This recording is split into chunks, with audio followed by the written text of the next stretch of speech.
الرحيم السلام عليكم ورحمة الله وبركاته دابديال كسو دبادا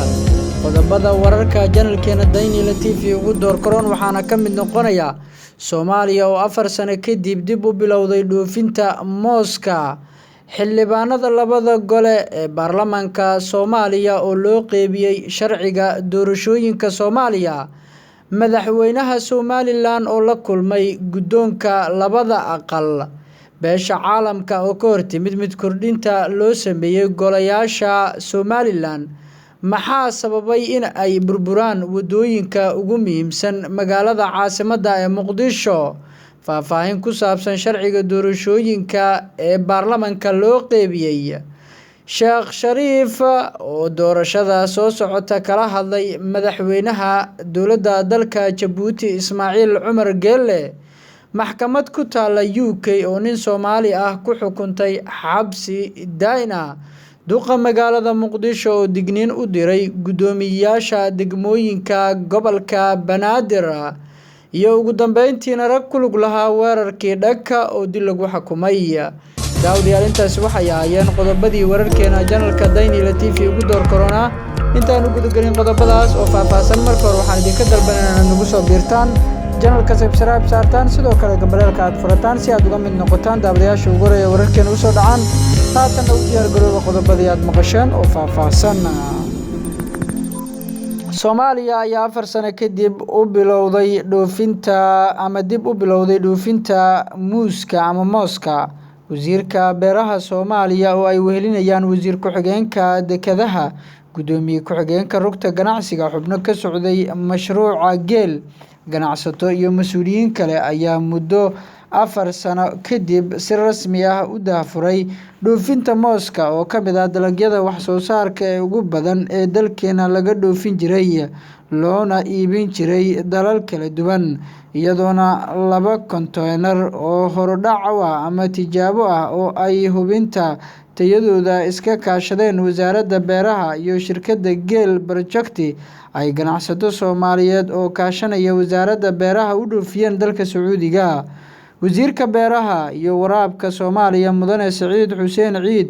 oo ka hadlay munaasabadda daafurka dhoofinta mooska oo ka dhacday dekedda weyn ee magaalada Muqdisho gudaheeda ayaa sheegay in shaqadan ay qayb ka tahay qorshaha ay dowladdu ku dhiirigelinayso wax soo saarka Soomaaliya wuxuuna beeraleyda Soomaaliyeed ugu baaqay inay kordhiyaan wax soo saarkooda si uu dalka u gaaro isku filnaansho dhanka cuntada ah oo dhameystiran mooska oo ka mid ah dalagyada wax soo saarka ee ugu badan ee dalkeena laga dhoofin jiray ayay soo celinta iibgeyntiisu waxa ay faa'iido weyn u tahay dhaqaalaha dalkeena oo hadda ku jira soo kabasho wanaagsan ayuu yiri xildhibaanada labada aqal ee Soomaaliya ayaa loo qeybiyay sharciga doorashooyinka 2020 ilaa 2021 kulankii wadajirka ahaa ee ay yeesheen xildhibaanada labada aqal ee baarlamaanka federaalka Soomaaliya isla markaana ay goobjoog ka ahaayeen 186 xildhibaan iyo senataro ayaa waxaa loogu qeybiyay sharciga doorashooyinka sharcigan ayaa waxaa dhowaan soo gabagabeeyay diyaarintiisa guddiga ku-meel gaarka ee sharciga doorashooyinka guddigaas oo ka kooban 15 xubnood oo laga soo xulay xildhibaanada golaha shacabka guddiga ku-meel gaarka ee sharciga doorashooyinka ayaa dhowaan waxa ay booqasho kala duwan ku tageen maamul goboleedyada iyaga oo wada tashi gelinayay sharciga oo ay baarlamaanka u soo gudbisay xukuumadda Soomaaliya ha yeeshee wax ka bedel lagu sameeyay xildhibaanada labada aqal ee baarlamaanka federaalka ee Soomaaliya ee sharciga loo qeybiyay ayaa waxa ay fursad u haystaan muddo 2 cisho ah in ay soo akhristaan kadibna xildhibaanada ay ka doodi doonaan si ay u meelmariyaan gudoomiyaha aqalka hoose ee baarlamaanka Soomaaliya Maxamed Mursal Sheekh Cabdiraxmaan ayaa dhowaan sheegay in sharciga doorashooyinka oo ay guddiga diyaarintiisa gacanta ku hayaan la ansixin doono bisha December ee sanadkan 2019 madaxweynaha Somaliland ayaa la kulmay gudoonka labada aqal madaxweynaha Somaliland Muuse Biixi Cabdi ayaa kulan xafiiskiisa kula qaatay guddidii hore ee komishanka doorashooyinka oo muddo xileedkoodu dhammaanayo 29-ka 11/2019 waxaana madaxweynaha kulanka ku welinayay madaxweyne ku-xigeenka Somaliland Mudane Cabdiraxmaan Cabdilaahi Ismaaciil Saylici iyo guddoomiyaasha golayaasha guurtida iyo wakiilada Mudane Saleebaan Maxamuud Aadan iyo Mudane Baasha Maxamed Faarax.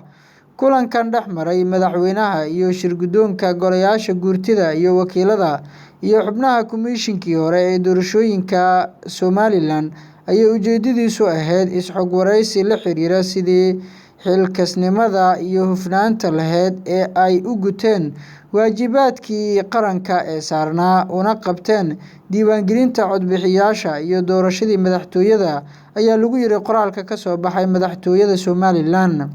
Xubnaha komishinkii hore ee doorashooyinka Somaliland ayaa madaxweynaha iyo shir-guddoonka golayaasha guurtida iyo wakiilada uga mahadceliyeen kulanka ay la qaateen, waxaana ay tilmaameen in shaqadii ay soo qabteen ahayd mas'uuliyaddii loo igmaday iyo waajibaad qaran oo ay guteen si dastuuri ahna ay u guteen waajibaadkooda ayaa lagu yiri. Beesha caalamka ayaa ka hortimid muddo kordhinta golayaasha Somaliland. Beesha caalamka ayaa war ay soo saartay ku sheegtay inay ka walaacsan yihiin go'aankii golaha guurtida ee Somaliland 24-ka bishan muddo 2 sano ah ugu kordhiyay waqtiga golaha wakiilada. War-saxaafadeedkan ka soo baxay beesha caalamka ayaa lagu sheegay in heshiiskii ay xisbiyada Somaliland gaareen bishii Julaay ee sanadkan uu ahaa mid ahmiyad leh oo lagu go'aamiyay in la qabto doorashooyinka xubnaha baarlamaanka iyo kuwa golaha deegaanka, iyo in lagu heshiiyay in doorashooyinkaasi lagu qabto sida ugu dhaqsiyaha badan ee suurtagalka ah siyaasad ahaan iyo farsamo ahaanba.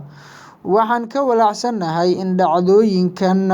ay si aad ah u wiiqayaan heshiisyadaas, taasi oo dhaawacaysa sumcadda dimuqraadiyadda Somaliland. Sidoo kale waxaan si aad ah ugu walaacsanahay dhacdooyinka uu xarigu uu ka mid yahay oo u muuqda kuwo aan sharciyad lahayn iyo xayiraadaha sii kordhaya ee xorriyadda hadalka ayaa lagu yiri war-saxaafadeedka.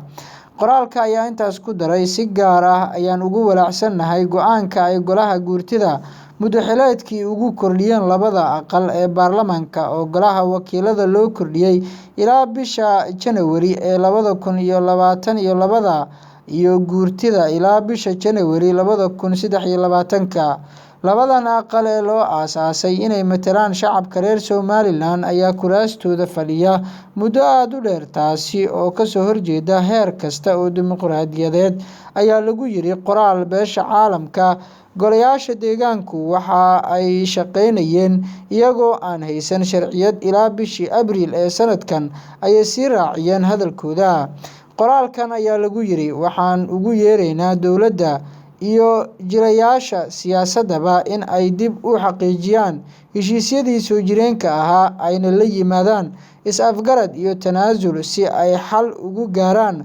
jahwareerka siyaasadeed ee taagan, isla markaana suurtageliyaan in doorashooyinka labada aqal ee baarlamaanka iyo kuwa golaha deegaankaba lagu qabto xilligii la qorsheeyay ee ah dhammaadka sanadka 2020, aysan dhicin wax dib u dhigis ah. Ugu dambeyntii, qoraalka ayaa lagu yiri, waxaan bogaadinaynaa dadaallada dhexdhexaadineed ee soconaya, waxaana hoosta ka xariiqaynaa in si aan u taageerno hannaanka doorashada waa inay ahaataa mid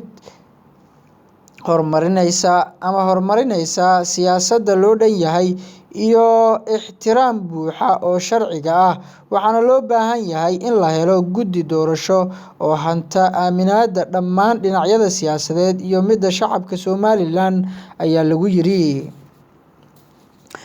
Maxaa sababay inay burburaan waddooyinka ugu muhiimsan magaalada Muqdisho?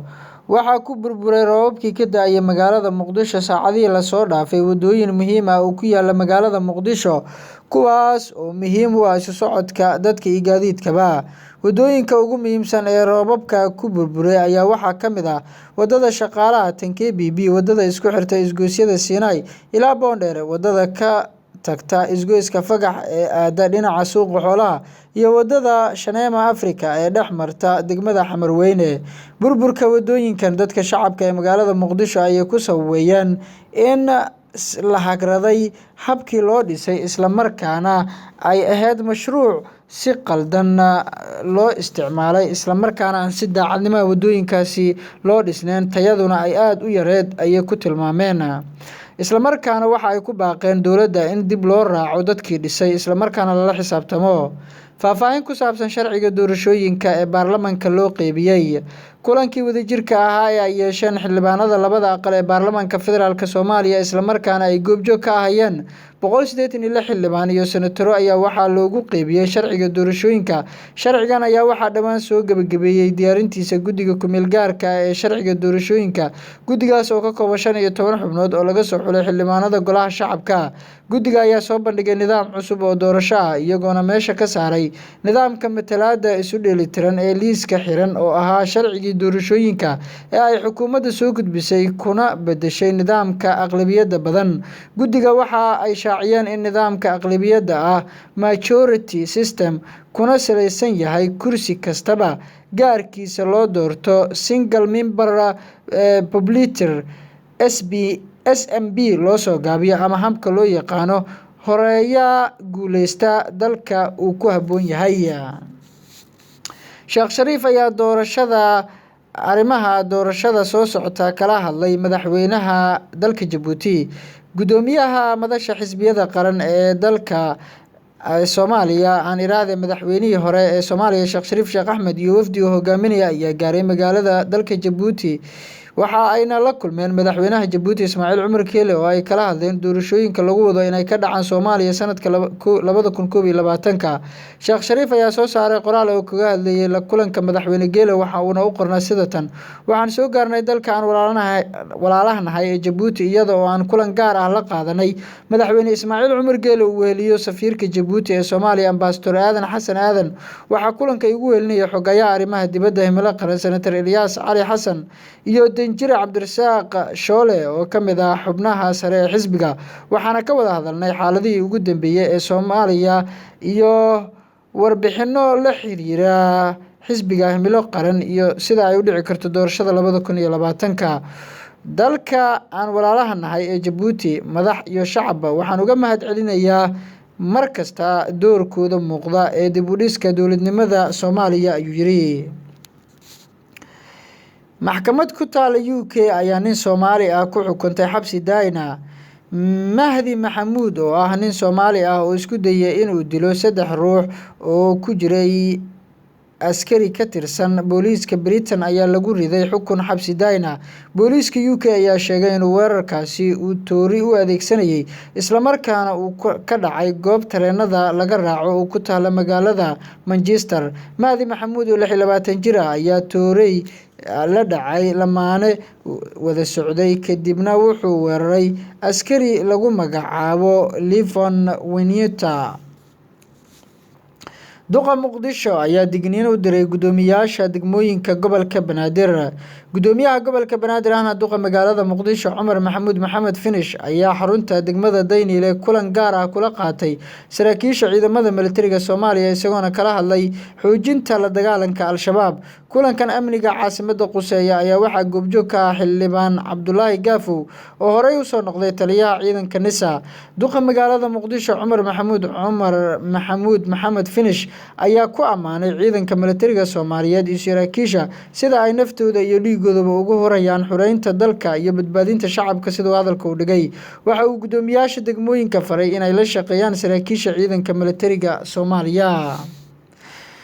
rag ku lug lahaa weerarkii Dhaka ayaa dil lagu xukumay waana qodobkeena ugu dambeeya warkeena. maxkamad u gaar ah dadka geysta falalka argagixisnimo ee ku taala dalka Bangladesh